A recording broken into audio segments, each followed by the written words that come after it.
Hello, good afternoon. Welcome to the Football Heritage TV. I'm Sava, first of all. I think you know who I am. I'm joined by Dan Poots from Football's 12 Man podcast. Dan, how you doing, mate? You all right? Yeah, mate, I am, funny enough. I didn't think I would be. I think I'm over all the emotion.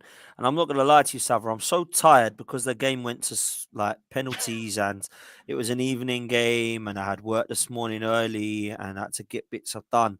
I feel like I ain't really slept, if I'm honest. But yeah, I feel like if it wasn't such a positive season for me, I could be in a much worse place. But yeah, I am trying to get over it, mate. Today, I've had enough, if I'm honest, of Arsenal in Europe. It's just not a good thing, mate. It doesn't do well. No, well, look. I tell you what. Let's start with something that neither of us are in. Well, none of us are in Europe. I mean, if we're looking from a Spurs and Arsenal No, perspective, not but not now. but let's Mhm. let's start with the Champions League, if we can. Look, Yeah, all the sure. draws have been made today now with Champions League, Europa League, Conference League, and it's thrown up some absolute belters. But more than that, Dan, I think what shocked me about all the draws is thrown up a massive opportunity for the smaller clubs, if without being disrespectful, to get to the Champions League final, to get to the Europa League final, clubs that have never probably been there before. So, for example, if we look at the Champions League, you've got the two blockbuster ties, which are going to be Hmm. Chelsea versus Real Madrid, Man City versus Bayern. But then you've got Napoli versus Milan, and then Benfica versus Inter, which I think, and they're the two different sides of the draw. What did you make of the draw first and foremost? And do you think that it's a good thing that the four bigger clubs, so to speak, have been drawn against each other early on? Yeah, I like seeing the big sides in the final. I can't lie. At the same Yeah, time, I always do love an underdog. Um, But I'm going to be real with you. I don't class Napoli as an underdog. I class them as one of the favourites for the whole competition. So right. if I'm looking at them, I'm very happy with the draw against AC Milan and obviously the Benfica and Inter Milan situation. Also, I look at that now and think, wow, that's a very interesting setup for potential Napoli finalists. Yeah, And it's done me a huge favour for a couple of reasons going out of Europe from a biased Arsenal fan opinion that Manchester City are going to have a horrible, horrible time now, going for a title and then having to face two huge giants. yeah. I can't see Chelsea getting through, so I think Real Madrid are going to face either Bayern Munich or Manchester City. So it's going to be absolutely massive, isn't it? It is. I mean, it's interesting because I was actually just having this conversation with Henry about the Chelsea Madrid game, and I said to him, I quite fancy Chelsea, and hear me out. I think on paper everything is pointing towards a Real Madrid win. They're the star players they've got. They are they are the Champions League, so to speak. They always turn up. I just feel this has been a really difficult year for Chelsea. Graham Potter's taken a lot of stick. And I've just got this feeling this could be this little fairy tale twist that he knocks out Real Madrid, and all of a sudden he gets a lot of brownie points with Chelsea fans. Am I trying to go for the romantic side of football there? And are Real Madrid just going to absolutely batter them over two legs? Well, listen, I'm with you in terms of what should happen, but this is the Champions League, and I would be very surprised if there was many years that I would say, "Wow, they are the best team in Europe, and that's why they won the Mhm. Champions League." Because apart from Real Madrid winning their two or three in a row, was it three in a row that they I won think they under did three, Zidane? yeah. Yeah, and Barcelona under Pep. There's been like Chelsea under Di Matteo. There's been Liverpool in 2005, Yeah. Porto under Jose. Were they the best sides that won them? No. So Right. it wouldn't surprise me if there was a couple of shockers. Having said that, I do think Chelsea are just too early in their process Yeah, of yeah. getting these players together to gel. And I think that Real Madrid have been there and done it. And I do think that against Liverpool, they were really dangerous, mate. You know, they've got players that can destroy teams, not just beat them up a bit. Players like Modric and Cruz and Benzema. They've got the young players in their side now, like Vinicius Junior, Valverde, who I think is class.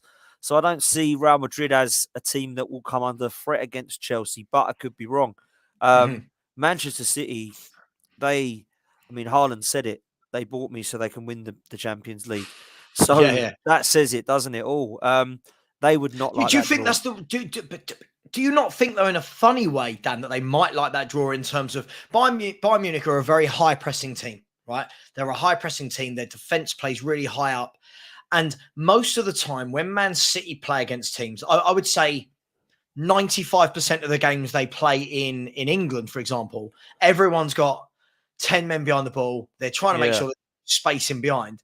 Don't you think that might suit against Bayern Munich? Then you've got Erling Haaland running in behind. You've got De Bruyne being able to slip those through balls. Is there not that element to the Bayern-Man City clash? There is. And obviously you've got the Pep clash as well because Pep's former club. But I don't really sit there and believe that they would be worried about their style of play because I still feel that Manchester City on their day can beat absolutely anybody. And when you've got a player like Haaland, who, by the way, in the Champions League is killing it, the guy's now got the same amount of goals as Rooney, and he had like a 15-year career. It is mad. It is absolutely mad. Yeah, crazy. I don't think Man City will fear anyone.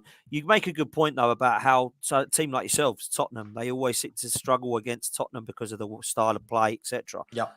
So they would fancy Bayern Munich. The only thing you've got, and like against us, we tried to play football with them, and they did open us up in the end.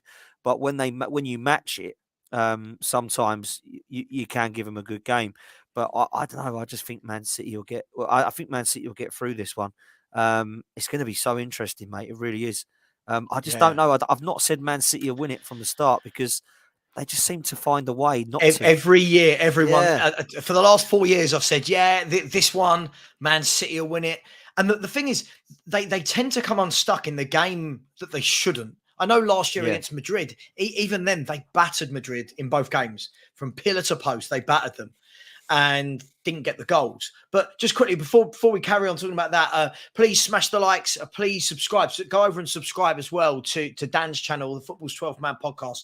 Great content. He has great guests, non-bias, and talks about all football, not just his own club, which is what we're trying to do over here now. So please do that. Please subscribe. And we're about just under 300 away from 4K now. So please smash those subscribe buttons. In your opinion, could he be the difference this year between them winning a Champions League and not? And I'm talking about Erling Haaland. Can one man make that much difference? Yeah, I think he can. And I'll tell you why. I think that although their playing style at times hasn't looked as lethal as it has in the last couple, I would take his goals over anything else, mate. It is unbelievable. I've never known a striker like him. I think I'd go as far to say that he can do everything. He can head. He's muscly, he's strong, his physical presence.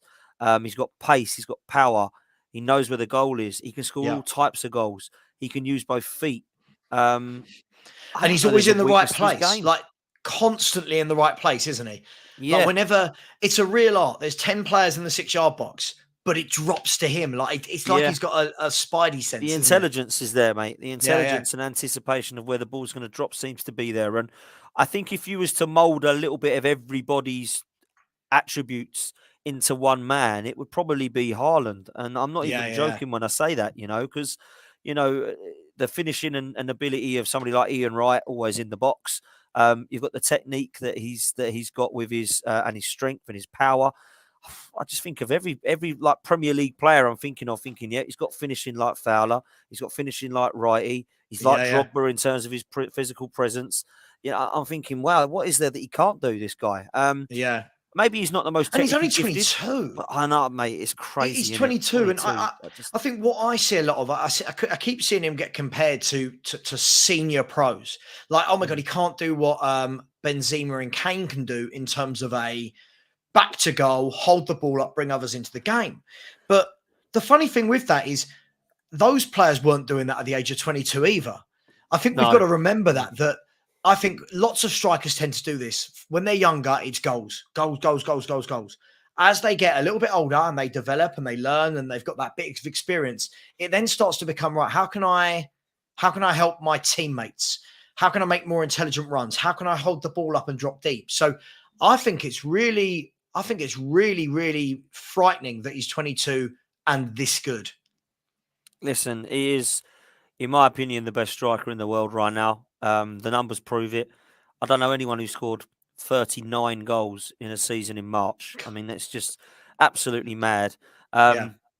And it proves how amazing Messi and Ronaldo's numbers are, really, because apparently if he Oh. had this season for another 20 odd years, he still wouldn't catch up with them. So it is absolutely mad to Yeah. think that we're Yeah. amazed by Haaland and he still can't catch up with Messi and Ronaldo. But to answer your question, yes, he can win in the Champions League because he's that good. Mm. But Man City always seem to find a way. I don't know what I want here, Sava, as well, because if they go all out to win the Champions League, it might allow us a little bit of an opening. But at the same time, if they do win the Champions League, does Pep just go and go, I've done it all now? Well, And I is that a good mean, thing? I don't know. yeah. Why not? I mean, if you're Pep and you do win the Champions League, surely you're sitting there thinking, "Oh, I've won what 4/5, depending on this year, Premier League titles. I've won FA Cups. I've won League Cups. I've won World Club Cups. Oh no, he hasn't won a World Club Cup with them, but I'd have won the Champions League. What else would there be for him to do? And is he the sort of manager that's going to go, right, let's build another team that will dominate for 5-6 Yeah, years? exactly my point. I don't know. Or will he go to I don't Italy or know. France where he hasn't won anything yet? Because he's won it in Spain, Germany, and England. So is he going to go PSG next and do it all there? Or is he going to go to Juventus and do it all there? Do you know what I mean? Mhm. I Yeah, don't know. yeah. I don't know, man. Well, there could be some ramifications for him winning or not losing. I mean, look, all I know is I think he's definitely got to. I think he's definitely got to win it at some point with Man City, because otherwise his stock. I don't want to say stock will fall because he's Pep Guardiola, but that was why he was bought in, right? It was Of course. win titles, but get what they haven't achieved before. So I'm going to ask you this: if Pep Guardiola doesn't win the Champions League before he leaves, whether that's this year, next year, 2 years, if he doesn't win the Champions League in 6, 7, 8 years with City, is that a categoric failure? This is tough for me because I always ask this question, and I always say every single year, if Man City don't win the league, it's a failure. Because Yeah. for them to have the amount of money that they do and to put the amount of funds on playing staff not to win the league is a failure. But winning the Champions League, because it's a knockout stage, it's a Yeah. lot easier to just because it's a one-off. We saw last night, Arsenal. Everyone had Arsenal to win. I don't know anyone that said I think Sporting will beat Arsenal. I had no one in my friendship group that said that. Yeah. That's how easy it can be, mate. So losing the Champions League, it ain't like you're a rubbish player. So rubbish team. Isn't that funny, Dan? I think this is the whole thing. And welcome to the 300 people that Rants and Banters literally just thrown over on Twitch. Big up to all of you, and thanks for the Rants raid. Let me know in the comments. I mean, look, we've just had 300 people join. Let us know in the comments. Forget who you support. Is this Man City's year for the Champions League? Dan, if I was to say to you right now, right, who is going to win the Champions League right now? Obviously, I won't hold you to this. I'm not going to clip it. That's not my style of presenting. But who's winning it? Are we going for a Napoli that no one would have called at the beginning of the season to do the league and Champions League double? Or are we going for one of the seasoned clubs, a Chelsea, a Madrid, a Bayern? So I'm quite old school, and when I say I think someone's going to win it, I always stick with them. Right, yeah. So I'm going to go Real Madrid and stick with them because I've said them Right. from the start. And if I was to change now, and you said to me, it's not going to be Madrid, they're going to go out, who do you fancy now? I'd go Napoli. Yeah. I'd go Napoli. Ahead of Man City, I would. I'd go Napoli. Yeah. Playing the best football. They're good, aren't they? Europe, They're a good team. Fantastic. Arsenal are playing unbelievable football, but so are Napoli. I love Osimhen. I think he is an absolute beast. I honestly believe this guy is going to be sensational at the age of 23, I think he is, or something. Yeah. He is absolutely he got 25 or 26 goals this year already? It's something like 43 goals in 75 games for Napoli. It is mad what this guy's doing. He is unbelievably good, but not enough people are talking about him. Do you remember, Dan, when 43 in 75 would be considered sensational, like the pre-Messi Ronaldo era? Do you remember? It would be like, oh my God, this guy scores 1 in every 2. He is sublime. Now it's like, well, he scored 40, but he's played 70. Do you know what I mean? Yeah. It's funny how the world's turned. If they played 70 and it's anything under 60, it's like, they're all right. Yeah. You know Absolutely. crazy.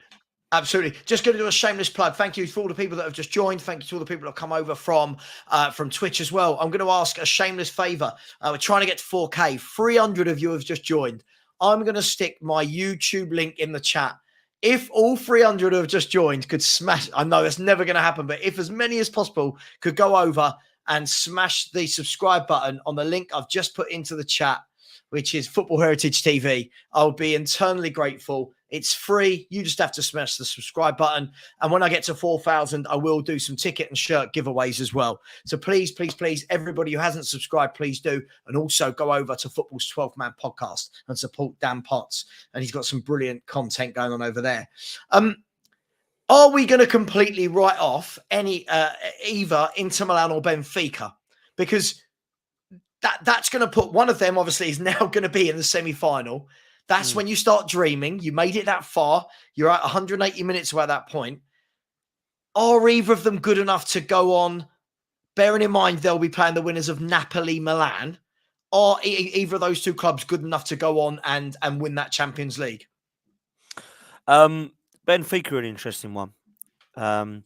Inter Milan, I've seen enough to probably write them off of winning it.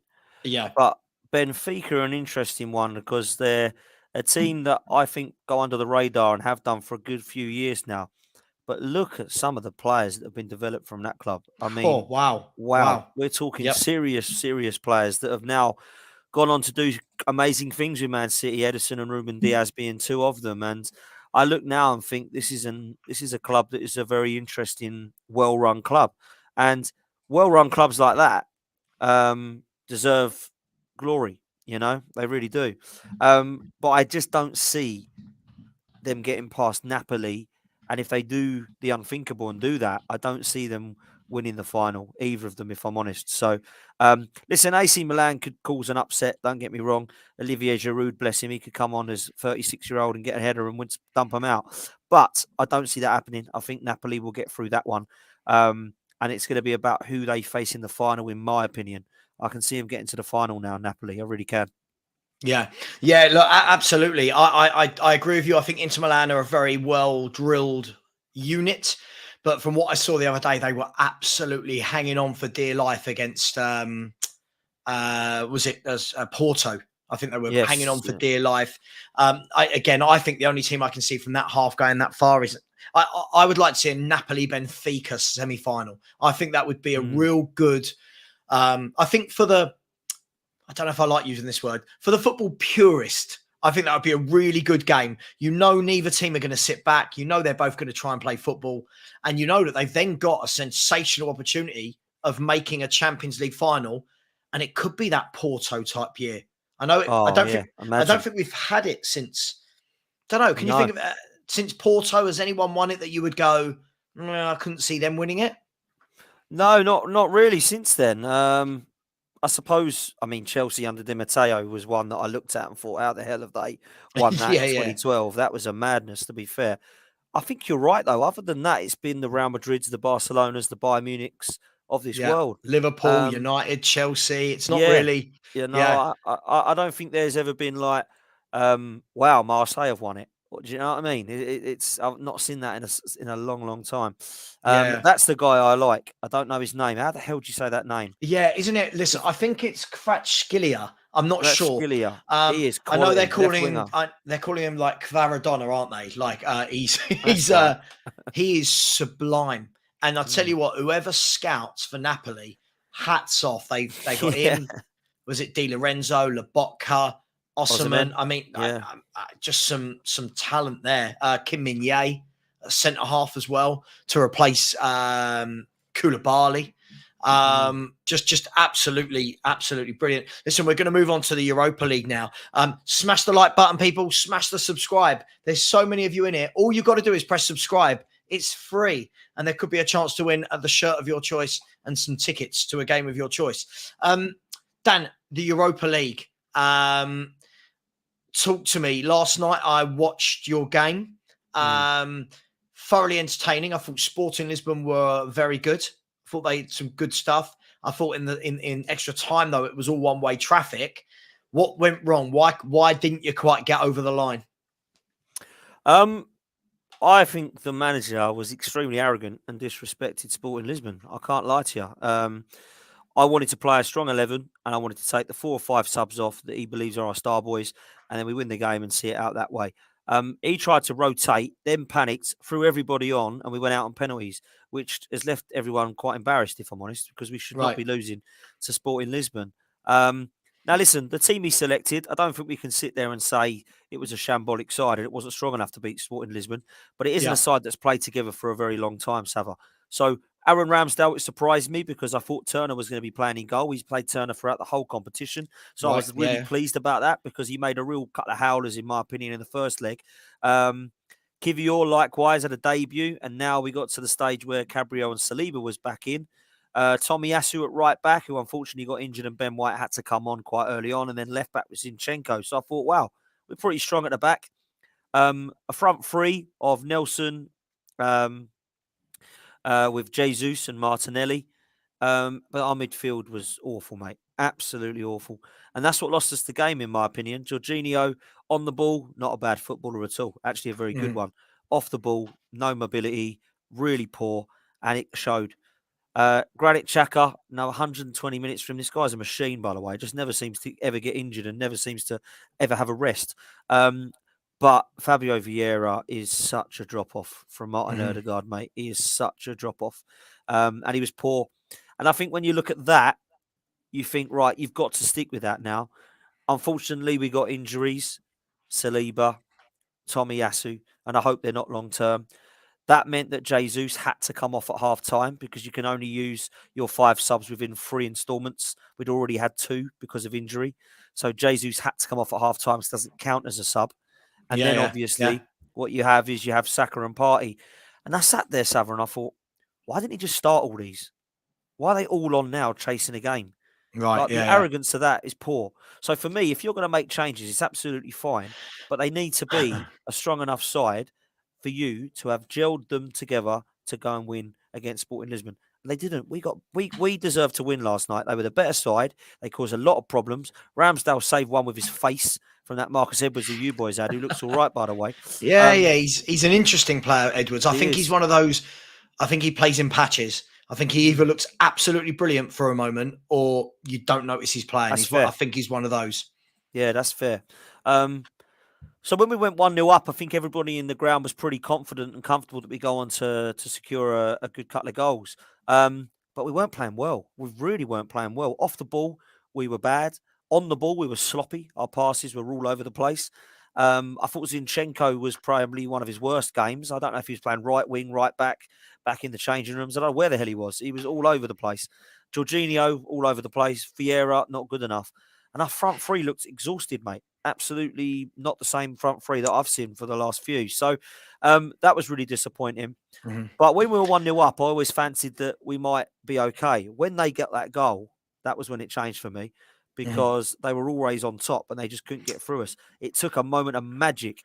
Now, Ramsdale's got to have a word of himself there because I don't know what he's Well, doing. well, I was going to say, what do you make? What do you make of this, Yusuf? Big up, Yusuf, always in the chat. I think Yusuf is a Liverpool fan. Let me know if you are, Yusuf. By the way, every fan is welcome. Every fan. I'm in no place as a Tottenham fan to talk down to any fan. So, what do you make of this? Was there zero excuse for the goalies to be beaten, or is this just one of those things? Yeah, it's more the latter. But at the same time, listen, I understand why Ramsdale is not standing on his goal line in that position, right?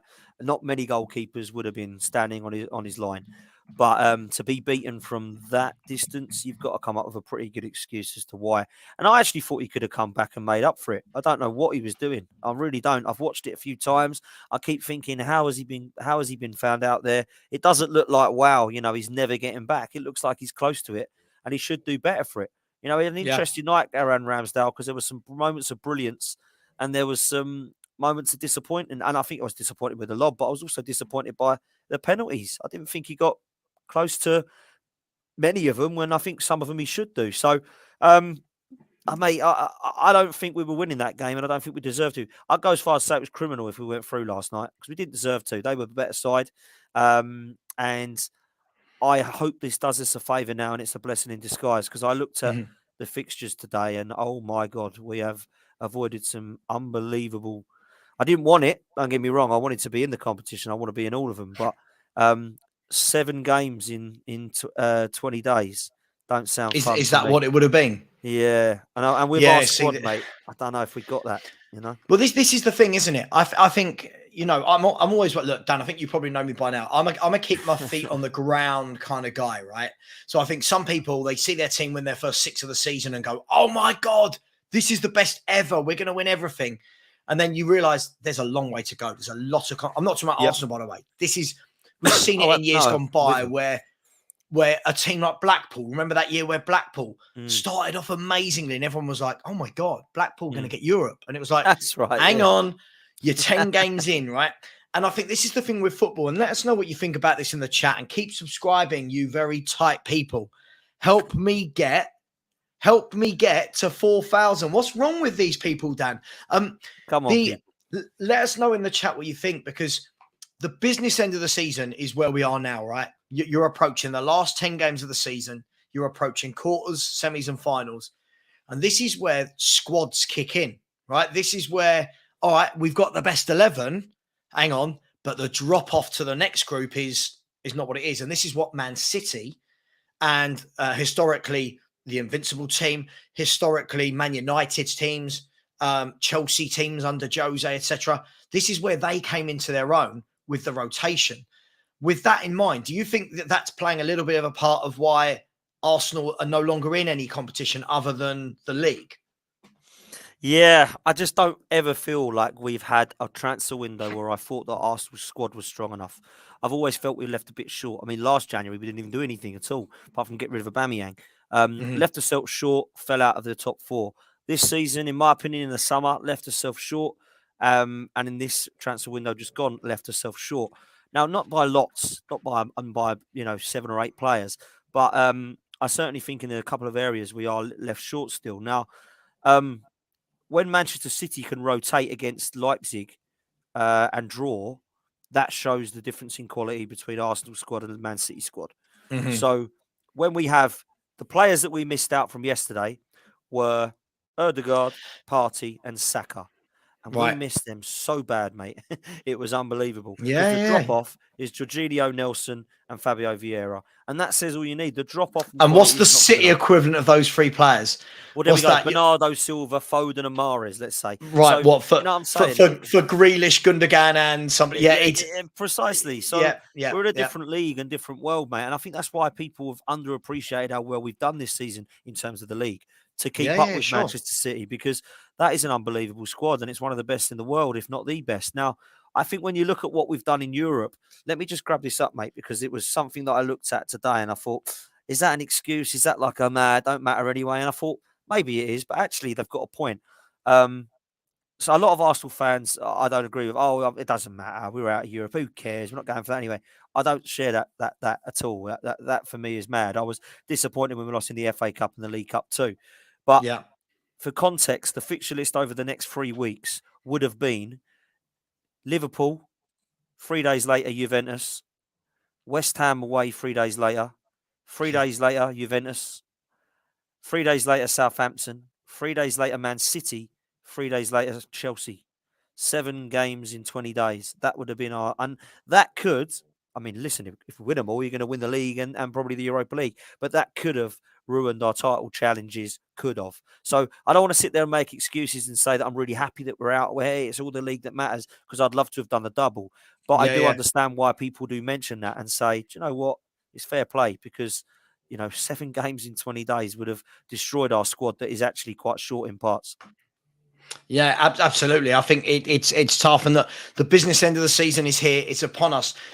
Just sticking with the Europa League for a minute. Look, I said at the beginning of the season, I did a show with Henry beginning of the season, and we said who's going to win the Champions League, who's going to win the Europa League, and I just looked here and I said, it's got Roma written. It's got Roma written all over it. The Europa League. Now, Dan, I don't think they're the best team in it by any stretch. I don't think they're the best team in it, but what they've got is they've got the guy that knows how to win trophies better than any manager playing or any manager managing right now, if we're being really honest. They've just drawn Feyenoord, who are a very good team, top of doing well, top of their Eredivisie. But over 2 legs, I mean, Roma could, you know what they're like. Roma will probably shit house a 1-0 win at home and then defend for their lives. The winner of that game then plays the winner of Saint Union Gilloise versus Bayer Leverkusen.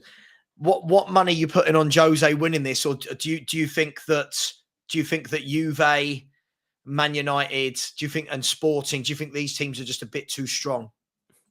Well, when the draw came out at the start of the season, when all the teams were in it, I didn't know who was going to drop down from the Champions League.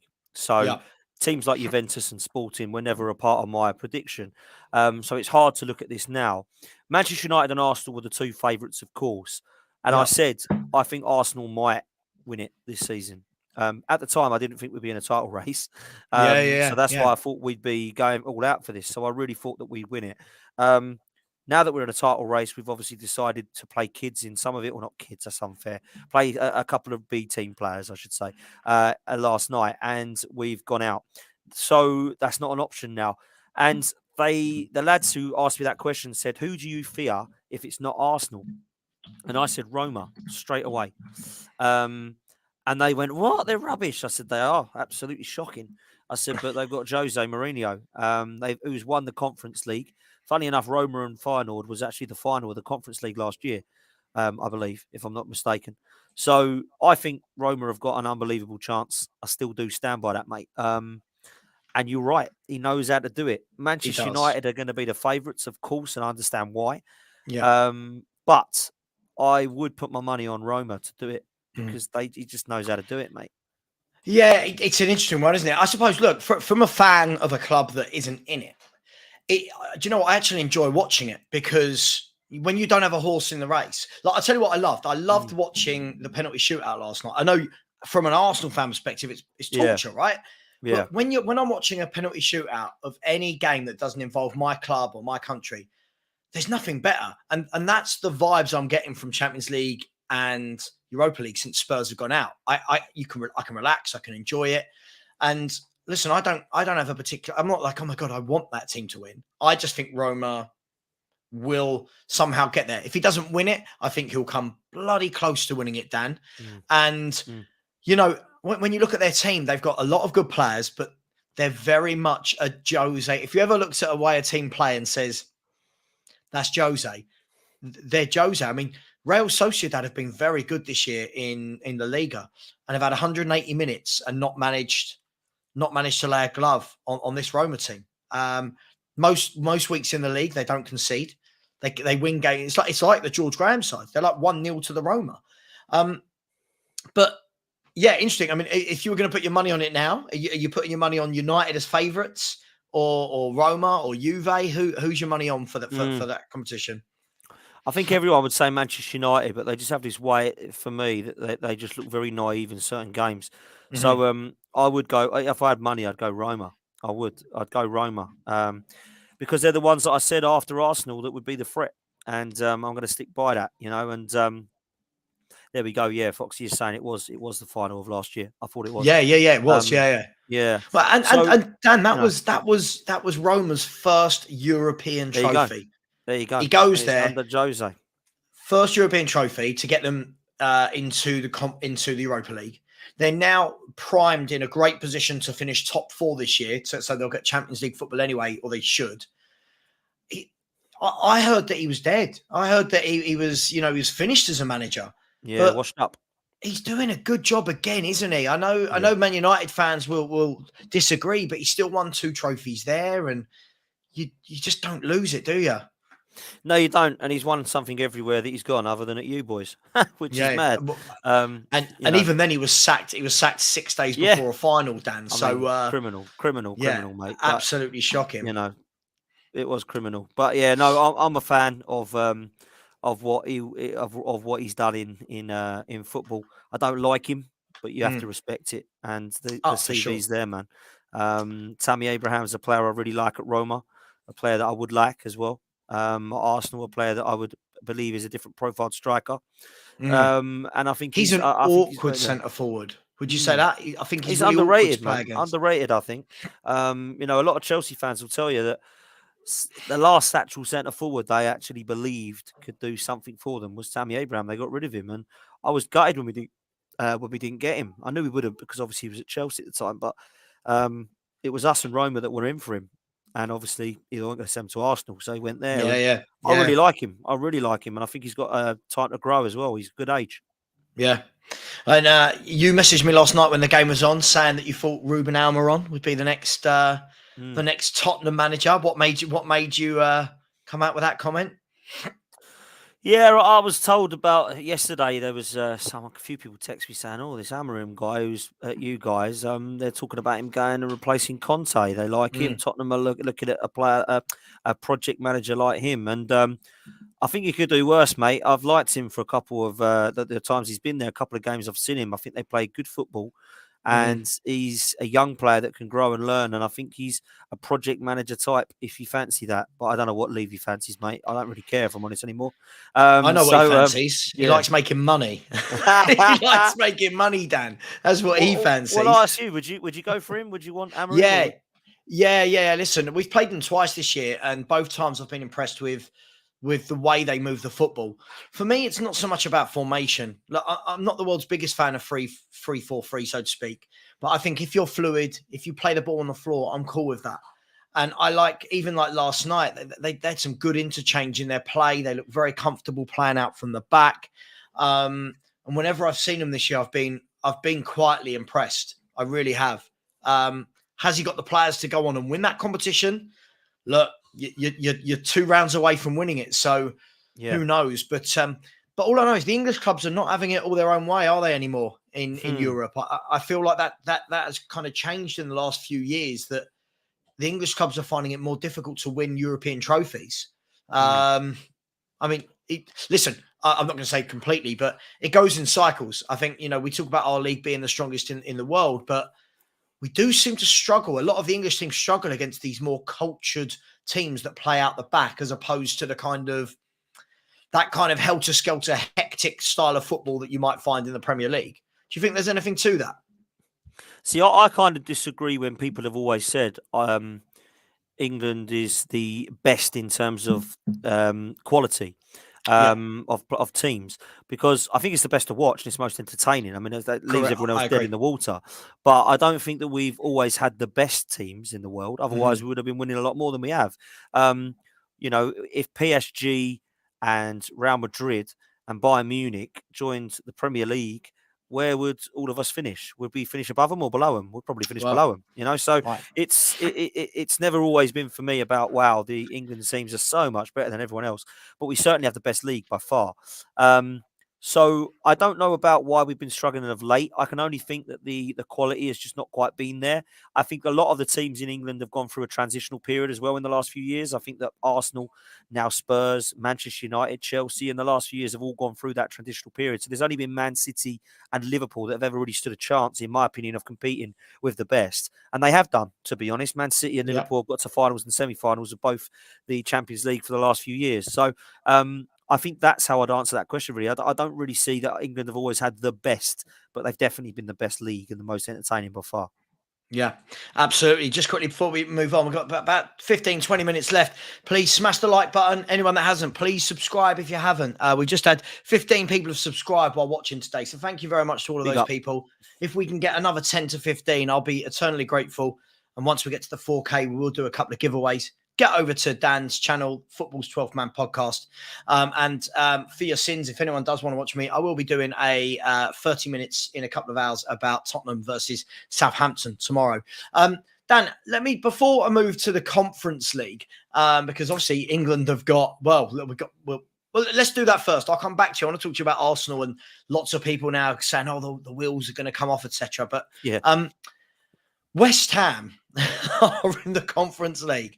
And I don't know about you from an Arsenal perspective, but if West Ham win a European trophy before Spurs do, I don't care Arsenal. If it's the conference. Exactly. I don't care that it's the Conference League. I genuinely think I will be embarrassed. And I just hate I don't know how many West Ham fans you know, but I just cannot imagine the banter. Unfortunately, I know a few. Right, can you imagine Lawless? Yeah, he'd be awful, mate. He was If West sexy. Ham He win couldn't it. wait. He couldn't Like, wait to text me today. Oh my word! oh, But so he's where had do this bet you? that West Ham are going to be the last English team in Europe this season. I'm clinging on to Man City and Man United here, thinking, come on, like, and Chelsea, don't It do that. starts making you want your rivals to do It better, does. just so that I tell West you. Ham don't do well, right? Yeah, yeah, Oh, yeah. mate, it's In the unbelievable. chat, what do you reckon to West Ham's chances? I looked at the 8 teams left in the Conference League, It's shocking, isn't and I'm looking at it thinking, why not? Like, what? Why not? Because I think it would be hilarious for West Ham to get relegated, but also win the Conference League and be playing Europa League football in the whilst in the Championship. Championship. I think that would be absolutely hilarious. They're not going to win it, are they, Dan? Come on, give me some. They're not going to win No, it and embarrass no. us, are they? No, they're not going to, mate. And I said last season that they wouldn't win the Europa League, and that they had a chance. Of course, they got a Yeah. chance. Got a chance winning this, but I didn't think they would get over the line, and they didn't. This season they're playing even worse, and they've got some teams that are shambolic in there still, but there's some that aren't absolute. I don't even know the draw, if I'm honest, or what's happening in that one. I don't know if you do, but I didn't Yeah, even look at that. To I be fair. literally looked at West Ham's result, opponents and thought, well, it doesn't really matter. You've got, here we go, the Europa Conference League, Lech Poznan versus Fiorentina, Ghent versus West Ham, AZ Alkmaar versus Anderlecht, and the winner of that game plays the winner of West Ham's game, and then Basel versus Nice. So That's I'm not shocking looking teams, isn't they? right. I'm not looking at that going. If I was a West Ham fan, I'd be quietly thinking, hang on, Got to win it. hang Got to win on, that, yeah. yeah. So Ghent, who are 5th, I believe, in the Belgian league. So I just don't think they're playing well enough, and I don't think the club is settled enough for them to go and win this. If I'm honest with you, I really don't. And yeah, I expect Anderlecht or one of the other teams you mentioned to get the better over them. If they get to the final against Basel or Nice or one of those, then fair play. But I just don't think they're good enough, mate. I might be proven yeah. wrong. They might go on and do it, but I just don't think they're good enough, man. I can just see Declan Rice lifting that trophy and then being sold for about 120 million to you or Chelsea or whoever's going to buy him. That's all I can see. That's all I can see. I'm hearing it's Arsenal. I'm hearing it's Arsenal. That's what I keep getting told. But I I, don't know. That would be an amazing signing. Well, let's move on to that for the last 15 minutes. Let's move back to the Premier League then, away from the European. And anybody, by the way, get in any questions that you've got for me or for Dan. And I'm going to copy something Dan did yesterday, so apologies for this. Put a Q next to it so I know it's a question and not a statement. Sometimes the two can be misconstrued. Ask my wife. Sometimes she asks me to do the washing, and I just believed it was more of a "would you like to" rather than do it. So let me know. Put a Q in there. Dan. Let's talk about that. Declan Rice. I can't see him at West Ham next year. I just can't. I think he's got big player, small club written all over it at the moment. Do you truly fancy him at Arsenal? And what does he bring to you? Do you like the idea of the signing? What does he bring to you? Yeah, I love the idea of the signing, mate. I think he's a top talent. I really do. At the age of 24, I think he'd fit in. If anybody believes he's underrated, watch him against France for England. I thought he was sensational. I think he's got an unbelievable amount of attributes that can definitely bring what I think we're missing in our midfield at times. I've been a huge fan of what Granit Xhaka's done at Arsenal. I really have this season. He's been phenomenal. And even last season, to be fair, in his defence, he was okay. But Declan Rice takes it to that next level. I think he can grow with his team and get even better. I think that he can play in a number of positions, Sava. I think he can play in a 6 or as an 8. And I think that he can use his presence to either be that holding midfielder or drive as that box to box. I love what he's done at West Ham. I think he's been fantastic. I think that West Ham at the moment are a team that he needs to just leave because they're in a mess. Even if they win that conference ropey thing. But I must say, I do think Rice is going to be a lot of money because they can afford to ask for a lot of money. What's he worth?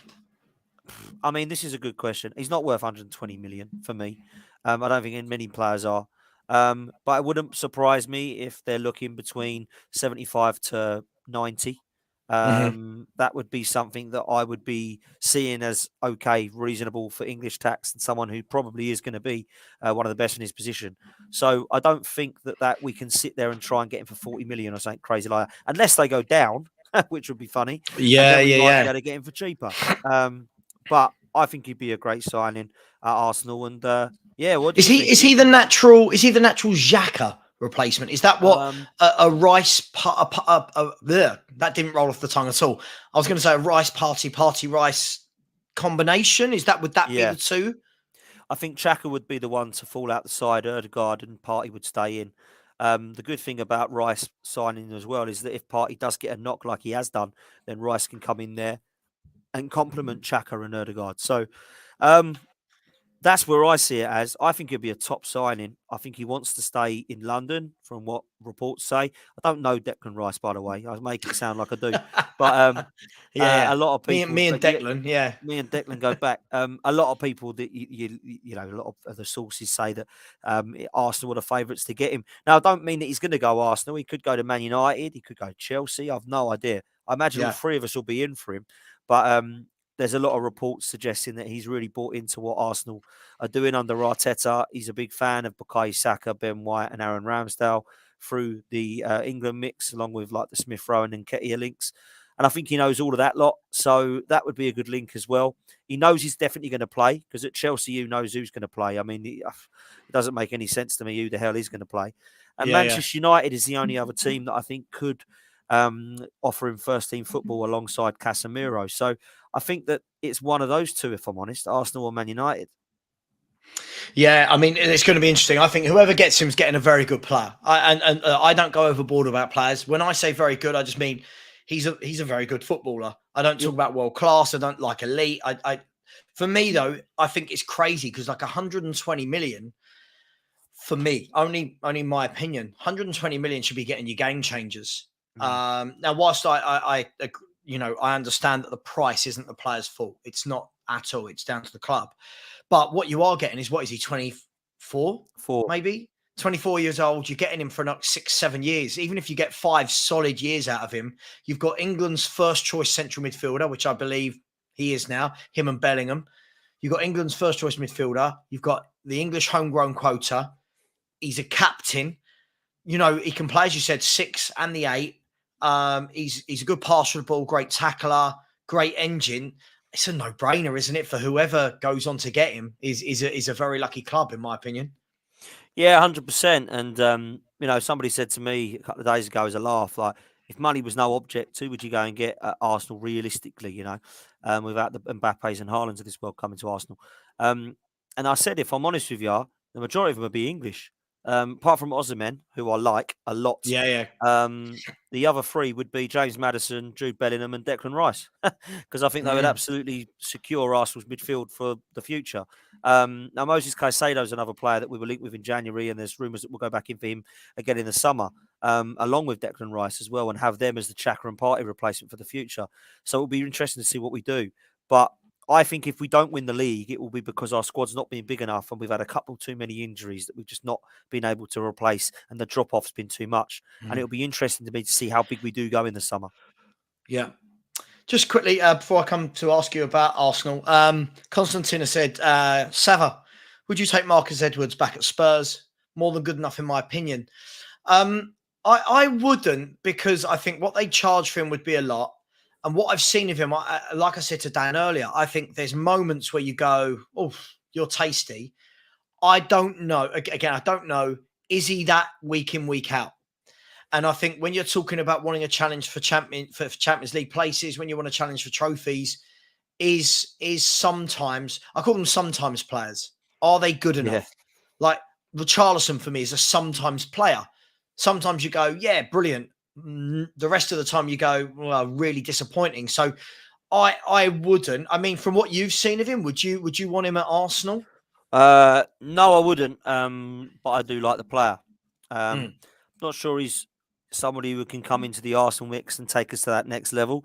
He'd probably be better than some of the players we've got there. You know, Reece Nelson, Marquinhos, Fabio Vieira. Yeah, he's probably an upgrade on those, but he's not getting ahead of Saka and Martinelli for me. So if we are signing him, he's going to be a squad player. And I think with Tottenham, He might be okay coming back to you guys. I don't see him getting ahead of Kulusevski or Richarlison or Son, but I might be wrong. No, I agree with you. And for what it would cost, and I think it's a massive slap in the face as well if you let a player go for free and then or whatever we let him go for, and then you're looking at what 50, I don't know, 45, 50, 60 million to bring him back. It's a bit embarrassing, right? Because we did it with Madueke as well at Chelsea. You know, we let him go for free, and now Chelsea just bought him for what, 45 million. So it's a bit embarrassing. Yeah. Just before I last topic we're going to talk about for the last 5 minutes, please, can I get 5 more subscribers? Help me on this journey. Come on, people. We're trying to get to the top. 5 more subscribers in the next 5 minutes. And I'm going to put the link in the chat right now. All you've got to do is click that and press subscribe. Dan, we talked about this subject 2 days ago. I don't even know. Yesterday, 2 days ago. We were talking about, right, he might be sacked after the Arsenal game. He's not made it past St. Patrick's Day. And all the jokes are flying around about him being sacked on St. Patrick's Day. Harsh, not harsh. Now it's happened. What do you reckon? Yeah, similarly to the other day on my channel when we spoke about it, I think I'm with you and what you said about where should Palace be, and they're about where they should be. You know, they're below mid-table, but around about mid-table, and they're flirting with relegation. I don't see Palace as a top 7 side. I don't see them as an 8th or 9th place side. But if they're going to flirt around 8th or 9th, I'd say that's a potentially fairly decent season for them. I wouldn't say it's a fantastic one, but I wouldn't say it's a poor one. When you look at where they are and what Vieira's had to do, I don't think he's done a bad job. He walked into the club when they were favourites for relegation. He didn't have a CV that was that of Mourinho or Carlo Ancelotti. He was still learning on the job. Yeah. He's gone into the football club with 7 players. He's had to recruit all of that team that's now playing quite well in parts of the season. And up until late, where they haven't won in 2023, struggled to score goals, haven't had their shots on target, they haven't really got a forward that I believe can take them forward. But they've now got some players back. Zaha's come back into the side. Eze's now in and around the place. He's had to try to trust Edouard. He hasn't done it. Mateta hasn't done it. Jordan Ayew hasn't done it. But he got into a FA Cup semi-final last year, put them into a respectful position in the league. It's a ruthless business, mate. It's a results business. It's ruthless. I don't think he's done a shocking job. I really don't. I don't know what's happening next. I don't at all. I mean, I put out a video earlier talking about Vieira being sacked and saying, Palace, who do you think you are? What is it that you want? And a Crystal Palace fan, actually someone called Francesca, messaged me on YouTube. And we're having a good chat about it. And she said, I said, do you think you've got too many skillful players in the team versus enough legs in the team? And she said, yeah, that's probably bang on, because last year they had Conor Gallagher in the midfield, who was just a complete engine all game, every game, closing people down, winning the ball, driving forward. This year, what it looks to me that they've done is they've incorporated Zaha, Elise, Eze, all in the team at once. And that's nice because they're street footballers, right, Dan? They play that, it's nice. They've got the silky skills. Yeah. Right, exactly. But this girl, Francesca, went on to say to me, this lady, Francesca, went on to say to me, they've got the lowest running stats. And that's the balance, isn't it? When you're a team like Palace, yeah, you want to entertain the crowd and that, but you've got all these skillful players, but none of them really score goals. That's right. Yeah. You need, surely you need the legs in there. So bit of a conundrum for them. But here's a question for you. Where would they be? And everyone in the chat answer me. Where would they be if up front for all 38 games a season, they had Ivan Toney? Right? Now you've got a bloke who's got 17, 18 Premier League goals versus their top goal scorer, Zaha, who plays out wide, has got 6. That's a lot. That's a difference, right? Where would they be? Yeah, it's a great question. And it's one that I think would be answered as towards the top half of the table, or in the top half of the table. And the reason I say that is because I actually do believe that they're solid defensively. Their goalkeeper being out has not helped, or both their goalkeepers being out has not helped, but they are solid defensively. I think their midfield, by getting rid of Vieira, could actually be affected, because all of those players that are in there are his type of midfielder. Right. Lokonga, Decore, Jeffrey Schlupp. They're the type of players that are just not really technically gifted, but they're just Workhorses. enforcers, workhorses, Yeah. physical presence. They got all that. So I think they could be struggling if they get somebody in. Now, I believe that the under-21s, Paddy McCarthy's taking them on until the end of the season as an interim, and they're going to get somebody at the end of the season. To me, that makes no sense. You know, you might as well keep Vieira, see how he gets on, and then just get rid of him if you believe he gets either relegated or finishes in a place that you think is unacceptable. So for me, with Ivan Toney, they've got goals and they're fairly solid. I'd say that they're pushing towards Brentford, Brighton, and Fulham. Not up there with that, but you know, 9th or 10th maybe. This is the thing, right? This is, you can have as good a coach as you want. You can have as good a players as you want. If you do not have that guy that knows where the net is, you struggle. Look at Fulham. Fulham are a very good football team. I like watching Fulham. They play great football. Without Mitrovic's goals, they're just another team down the bottom that play nice football. And listen, I haven't thought about it. I'm going to say something off the top of my head that could come back to bite me here. Can anyone think in the bottom half, which teams in the bottom 10 have got natural goal scorers? Who's got a guy in the bottom half of the table that gets you 15 to 20 goals a season? If I look at Bournemouth, Solanke. Yeah, if I look at West Ham, no one. If I look at Nottingham Forest, no one. Southampton, no one. Leeds, Palace, Everton. Leeds, Everton. None of these clubs have got you a 20 goal a season man, 15 goals a season. You now go up, Chelsea being the exception to the rule. You've now got Fulham with Mitrovic, Brentford with Toney, Spurs with Harry Kane. Arsenal will have goals from everywhere. Yeah, Man United will have goals from everywhere. Man City with Haaland. You see my point. It's if you don't have a goal scorer, you're not going to do well. But Dan, listen, any last thoughts? Who have Arsenal got this weekend? You've got them, right? You've got Palace. Yeah, we've got Palace, mate. Bounce back. We need to. Strongest 11. One game a week now. I don't want to see anything but our strongest 11 every single game. 11 cup finals to win a Premier League title. I never thought I'd say that, but we are saying it, and it's crazy. And I'm going to say it. I think we will win. I think we will bounce back, and I think we'll win comfortably, mate. And then we got the international break before April, and then we come back to a real tough April, which is Leeds, Liverpool, Chelsea, Man City, and Southampton, and Newcastle, I believe. So, yeah, horrible April, but that's what you got to do if you want to win the league, mate. Absolutely. Where's the game tomorrow? Is it at the Emirates? Yes, it is. On Sunday it is. Yeah, we've got them at the Emirates. So should be 3 points, shouldn't it? Yeah, I mean, I've gone for that. I'm not confident as going into any fixture I am, but, you know, you like to think that you could be quietly confident. Palace ain't scoring goals. Palace is struggling to put shots on target up until the other night against Brighton. So I'm not going to sit there and say that this is going to be comfortable, but I'd like to think that it will be. So, yeah, I've got to be confident. I just hope everyone's going to expect us to lose now. Crumble, get the apple crumble out.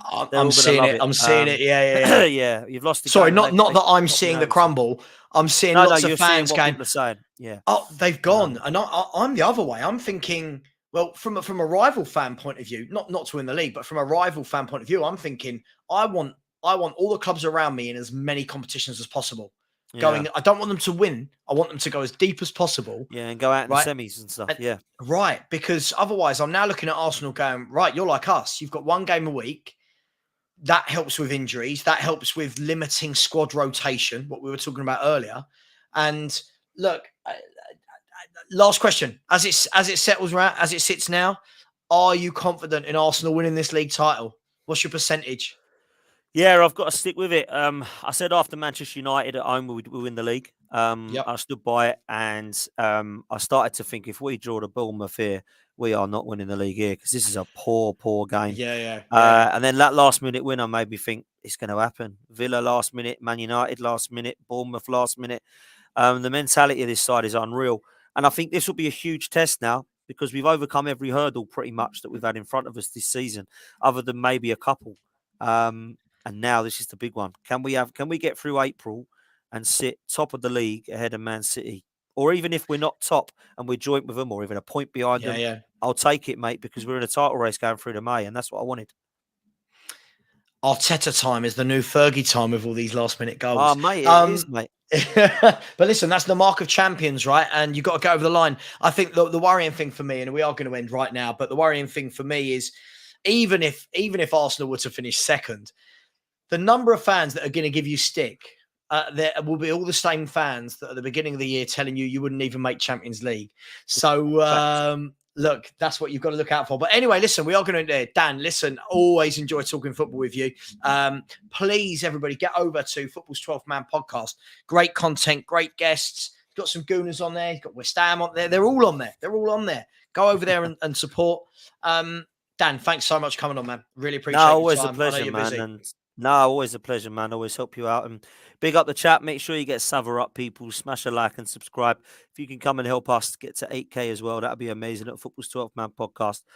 Much appreciated. And as much as it's a down day for me, it's always cheers me up talking to you, man. So thanks a lot, bro. Oh, lovely, lovely. Last thing, everybody, please get over. Before you leave now, there's 100 in here. Before you leave, crack over Football Heritage TV, smash the subscribe button. I'll put the link in the chat, and I'll be live at 6 with a couple of Spurs people talking about Tottenham versus Southampton tomorrow. And the show is entitled Spurs Will Beat Southampton, Won't They? Anyway, Dan, see you later. Everyone in the chat, thanks very much. Really enjoyed it. And we are